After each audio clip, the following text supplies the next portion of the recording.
11 آیت نمبر ہے 11۔ بسم اللہ الرحمن الرحیم۔ الحمد للہ رب العالمین والصلاة والسلام علی سید الانبیاء والمرسلین وعلی آلہ واصحابہ اجمعین۔ اما بعد فاعوذ باللہ من الشیطان الرجیم۔ بسم اللہ الرحمن الرحیم۔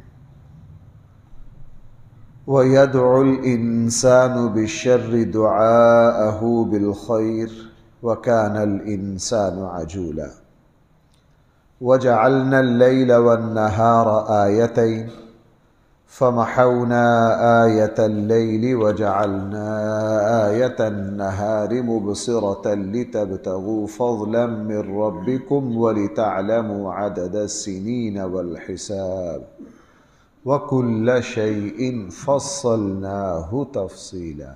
صدق اللہ مولانا۔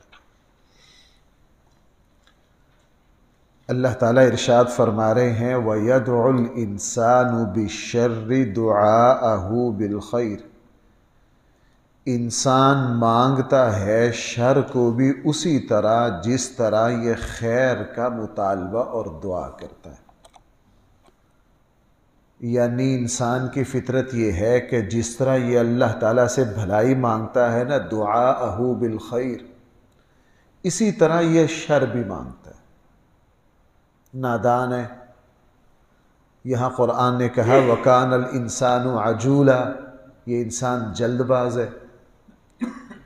بعض چیزوں کے نتائج کا اس کو پتہ نہیں ہوتا، لیکن اللہ تعالیٰ سے یہ مانگتا ہے۔ غصہ آ جائے تو اس کی زبان سے بد دعائیں اپنی اولاد کے لیے بھی نکل جاتی ہیں، تیرا بیڑا غرق ہو جائے، تیرا ستیہ ناس ہو جائے، تو برباد ہو جائے۔ خود اپنے لیے یہ ایسی چیزیں اللہ سے مانگتا ہے جن کے اندر اس کے لیے شر چھپا ہوتا ہے۔ اب دیکھیں نا، ظلم کی حد دیکھیے۔ امام الانبیاء صلی اللہ علیہ وسلم کے مقابلے میں مکہ کے کافروں نے دعا مانگی۔ اب وہ کیسی بد دعا تھی اپنے بارے میں، سورہ انفال میں قرآن نے ذکر کیا ہے۔ انہوں نے کہا اذ قالوا اللہم ان کان ھذا ھو الحق من عندک فامطر علینا۔ رسول اللہ صلی اللہ علیہ وسلم کے بارے میں جیسے میں نے جمعہ میں عرض کیا تھا، اللہ تعالیٰ کی طرف سے انسانوں کو ملنے والے انعامات میں سے بھائی سب سے بڑا انعام کیا ہے؟ رسول اللہ صلی اللہ علیہ وسلم۔ میرے اور آپ پر زمین و آسمان، اس ہوا، فضا، پانی، ہر نعمت سے بڑھ کر میرے اور آپ کے لیے جو نعمت ہے وہ نبی کریم صلی اللہ علیہ وسلم کا وجود اطہر ہے۔ اب ہر مسلمان ترستا ہے اگر ہمیں اللہ کے نبی صلی اللہ علیہ وسلم کے جوتے کا کنارہ بھی کہیں مل جائے اور وہ پکے یقین ہو کہ یہ اللہ کے نبی کا ہی ہے، تو ہم اس کو اپنے سر پہ، اپنی آنکھوں پہ لگانا اپنے لیے سعادت سمجھیں گے۔ لیکن یہ نالائق اللہ کے نبی کو سامنے دیکھ رہے ہیں، پا رہے ہیں، دعا مانگ رہے ہیں، اے اللہ اگر یہ حق ہے، اور رسول اللہ صلی اللہ علیہ وسلم 100% کیا ہے؟ حق ہے۔ اذ قالوا، بے شرمو اس طرح ہی مانگ لیتے کہ اے اللہ اگر یہ واقعتاً سچے نبی ہیں تو ہمیں ان پر ایمان لانے کی توفیق دے۔ کم سے کم درجہ یوں ہی کر لیتے، نہیں۔ ان کان ھذا ھو الحق من عندک فامطر علینا حجارۃ من السماء۔ اگر یہ سچے نبی ہیں تو ہمارے اوپر آسمان سے پتھر برسا دے۔ ہمیں نہیں یہ حق چاہیے، ہمیں یہ حق۔ بھائی اب انہوں نے یہ اپنے لیے خیر مانگی یا اللہ تعالیٰ سے شر مانگا؟ اپنے لیے شر مانگا، اور اللہ تعالیٰ نے ان سب کو پھر ایمان لانے سے محروم کر دیا۔ ایمان لانے سے بھائی کیا کر دیا؟ محروم کر دیا۔ اسی لیے بھائیوں اللہ تعالیٰ سے سنبھل کر مانگنا چاہیے، اللہ تعالیٰ سے سنبھل کر مانگنا چاہیے۔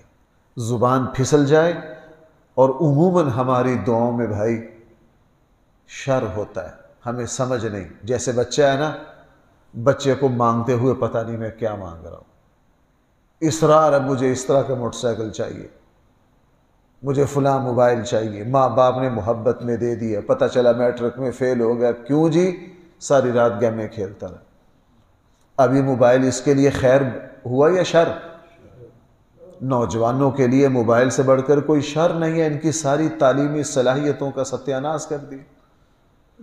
اب بچہ اصرار کر رہا ہے، باپ نے ماشاءاللہ محبت میں موٹر سائیکل لے کے دے دی، 3 دن بعد پتہ چلا کسی جگہ مار دی ہے، دوسرے کا بھی نقصان کیا، اپنا بھی کیا۔ تو بھائی یہ جو چیز تھی اس کے لیے کیا ہوئی؟ اس لیے نبی کریم صلی اللہ علیہ وسلم نے ہمیں یہ سکھایا کہ تم اللہ تعالیٰ سے خیر مانگو، جذبات میں آ کر، غصے میں آ کر شر نہ مانگو۔ ماں باپ کو یہاں تک حکم دیا کہ کبھی غصے میں آ کر اپنی اولاد کے لیے بد دعا نہ کرو۔ جیسے خواتین کی عادت ہوتی ہے غصے میں تیرے ہاتھ ٹوٹ جائیں تو اس طرح ہو جائے، اللہ تعالیٰ اس کو کیا کر لیتے ہیں؟ بعض مرتبہ قبول کر لیتے ہیں۔ یہ صرف ہمارے آقا صلی اللہ علیہ وسلم کی خصوصیت ہے۔ رسول اللہ صلی اللہ علیہ وسلم نے اللہ سے دعا مانگی ایک مرتبہ، اے میرے اللہ، اگر میں کبھی غصے میں آ کر کسی کو بد دعا دوں اور وہ اس کا مستحق نہ ہو تو اے اللہ اس کے حق میں میری بد دعا کو قبول نہ کرنا، میری بد دعا کو قبول نہ کرنا۔ اور ایسا ہی ہوتا، رسول اللہ صلی اللہ علیہ وسلم کے زبان مبارک سے کئی مرتبہ بد دعا نکل گئی، اللہ نے اس کو قبول، کیونکہ خود حضور نے فرمایا تھا اللہ جو اس کا مستحق نہ ہو۔ ہاں بعض جگہ قبول بھی ہوئی ہے۔ ایک شخص کھانا کھا رہے تھے بڑے غرور سے بائیں ہاتھ سے، رسول اللہ صلی اللہ علیہ وسلم نے ان کو منع کیا کہ دائیں ہاتھ سے کھاؤ۔ اس نے کہا میرے دائیں ہاتھ میں تکلیف ہے، کوئی تکلیف نہیں تھی، بس اس نے اہانت کرتے ہوئے تکبر میں اپنی غلطی کو نہیں مانا۔ حضور نے فرمایا اچھا اگر ایسا ہے تو اللہ کرے تیرا ہاتھ نہ اٹھے، اور وہ بد دعا فوراً قبول ہو گئی، فوراً قبول ہو گئی، چونکہ وہ اس قابل تھا، اس کا ہاتھ شل ہو گیا، فالج زدہ ہو گیا، ساری زندگی وہ ہاتھ حرکت نہیں کر سکا۔ تو جذبات میں، غصے میں آ کر بد دعا سے بچنا۔ رسول اکرم صلی اللہ علیہ وسلم نے ہمیں اتنی باریک بات بتلائی ہے کہ اگر کبھی تمہیں یہ لگے کہ میری زندگی کے حالات بہت تنگ ہو رہے ہیں، تمہیں مایوسی ہو جائے، تم حالات سے تنگ پڑ جاؤ، تمہارا مرنے کو جی چاہے، پھر بھی یہ نہ کہو کہ اے اللہ مجھے موت دے دے۔ حضور علیہ الصلوۃ والسلام نے اس دعا مانگنے سے بھائی کیا کیا ہے؟ دعا مانگنی ہے تو پھر بھی یوں مانگو، اے اللہ اگر میری موت زندگی سے بہتر ہے تو مجھے موت دے دے، اگر میری زندگی موت سے بہتر ہے تو اے اللہ مجھے کیا دے دے۔ پھر بھی اس طرح مانگو اللہ تعالیٰ سے۔ اور رسول اکرم صلی اللہ علیہ وسلم کے صحابہ کا تو کہنا ہی کیا، ان کی تو شان ہی عجیب تھی۔ حضرت سعد بن معاذ رضی اللہ عنہ،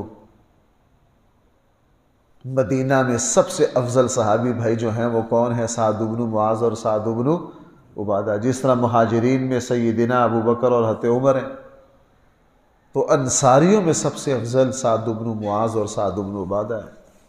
غزوہ خندق میں سعد بن معاذ رضی اللہ عنہ کو زخم لگ گیا تھا، تیر لگ گیا تھا یہاں، اور شدید زخمی تھے، اور پٹیاں ان کو کی گئیں۔ اللہ کے نبی کو ان سے بڑی محبت تھی، فرمایا سعد بن معاذ کا جو خیمہ ہے نا وہ میری مسجد کے صحن میں لگاؤ تاکہ میں ہر وقت ان کو دیکھتا رہوں، ان کی عادت کرتا رہوں۔ اور چونکہ مدینہ کے بڑے ہیں، اب سعد بن معاذ کو اتنا شدید زخم لگا، اللہ سے دعا مانگی، اور یہ دعا وہی مانگ سکتے ہیں، ہم تو حیران رہ جاتے ہیں۔ دعا کیا مانگی کہ اے میرے اللہ اگر تو مدینہ پر اور نبی کریم صلی اللہ علیہ وسلم پر کافروں کی طرف سے مزید کوئی حملہ ہونا ہے تو یا اللہ مجھے اس کے مقابلے کے لیے زندہ رکھ،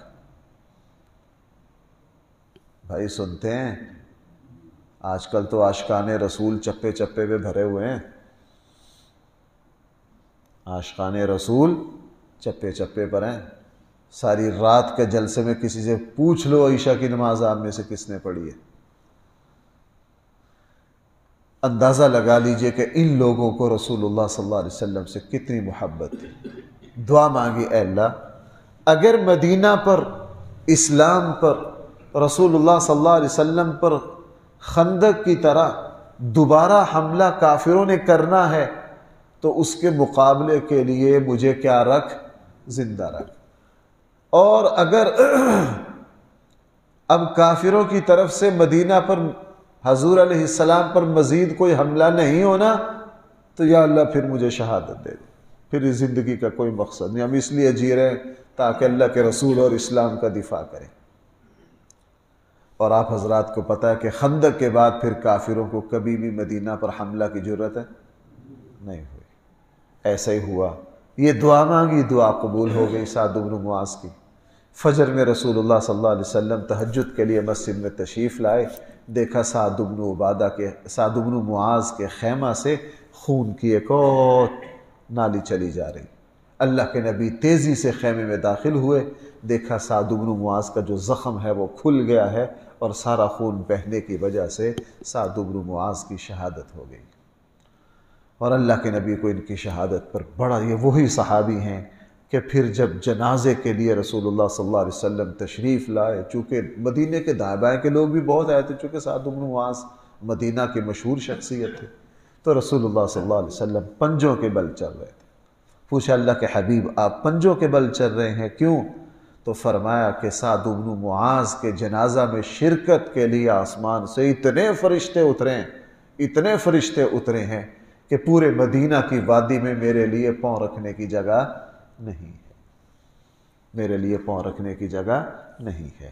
بہرحال بھائی قرآن کریم نے مجھے اور آپ کو یہاں یہ بات سکھائی ہے کہ تم اپنے معاملات میں جلد بازی نہ کرو۔ وَكَانَ الْإِنسَانُ عَجُولًا، حقیقت یہ ہے کہ ہم جلد بازی کرتے ہیں، اور اگر ہم اپنے اللہ پر بھروسہ کریں تو وہ اللہ ہمیں کبھی بھی ناکام نہیں ہونے دے گا، ڈوبنے نہیں دے گا۔ ہم بے صبری سے کام نہ لیں، تحمل سے کام لیں، اللہ سے مدد مانگیں۔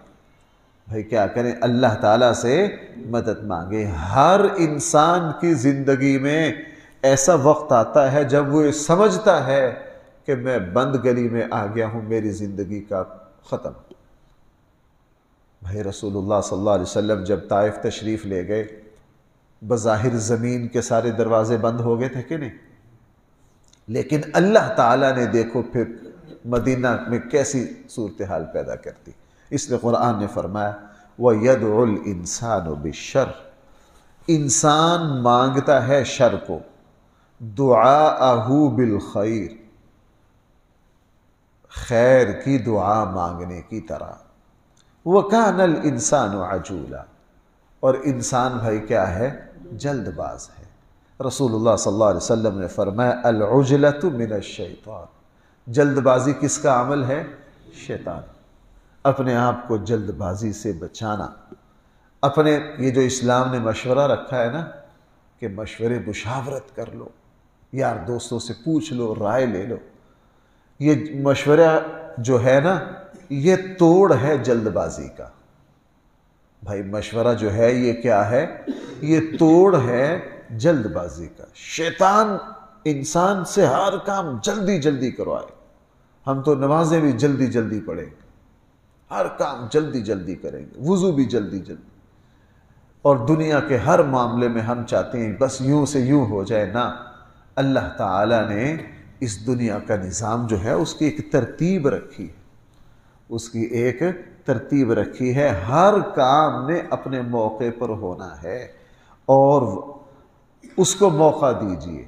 رسول اللہ صلی اللہ علیہ وسلم کے بارے میں آتا ہے آپ علیہ السلام کو جلد بازی اتنی ناپسند تھی، مشہور بات ہے، آپ کو پتہ ہے رسول اللہ صلی اللہ علیہ وسلم نماز پڑھا رہے تھے اور ایک صحابی جو ہے کہ میری رکعات نہ نکل جائے، وہ بھاگ کر نماز میں شریک ہوئے۔ اور جب کوئی بھاگے تو بھائی پھر آواز آتی ہے کہ نہیں، وہ زمانہ تو پنکھے کا یا شور شرابے کا نہیں تھا، سلام پھیر کر رسول اللہ صلی اللہ علیہ وسلم نے فرمایا تم میں سے کون شخص ہے جو نماز میں بھاگ کر آیا اس طرح؟ وہ صحابی کھڑے ہو گئے.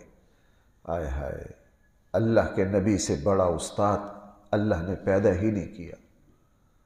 دیکھو کیسی پیاری بات فرمائی. چونکہ وہ صحابی بھاگ کر آئے تھے نماز کو پانے کے لیے، اللہ کے نبی نے پہلے تو یہ فرمایا اللہ تعالیٰ نماز کی طرف تیرے شوق اور تیری حرص کو اور بڑھائے. میرا بعض دفعہ جی چاہتا ہے میں جمعے میں اس طرح کی باتیں لاؤں، لیکن نہ پھر جمعے میں عام لوگ بھی ہوتے ہیں، کم صدا کے لوگ بھی ہوتے ہیں، لوگ سونے لگ جاتے ہیں، پھر مجھے بھی دکھ ہوتا ہے کہ یار میں یہ ہے معلم کامل، نفسیات کا ماہر جو میں اس جمعے میں عرض کر رہا تھا. اللہ کے نبی نے جھڑکا نہیں ہوئے تجھے شرم نہیں آتی مسجد میں اس طرح بھاگے ہو، سب کی نماز خراب؟ نہیں. کیا فرمایا؟ اللہ تعالیٰ نماز کی طرف تمہارے شوق اور حرص کو اور بڑھائے. علیکم الطمانیہ. لیکن بندہ خدا اندہ جب نماز کے لیے آؤ اطمینان سے آؤ. جو نماز مل جائے اس کو پڑھ لو، جو رہ جائے اس کی رکعات بعد میں کیا کر لو. دیکھو اس صحابی کے جذبات کی بھی قدر کی اور اس کی غلطی بھی کیا کر دی؟ اصلاح کر دی. اس صحابی کو اپنائیت کا احساس بھی دلا دیا کہ میں تمہارے لیے والد کی طرح ہوں، ہر وقت تمہارے اوپر شفقت رکھتا ہوں.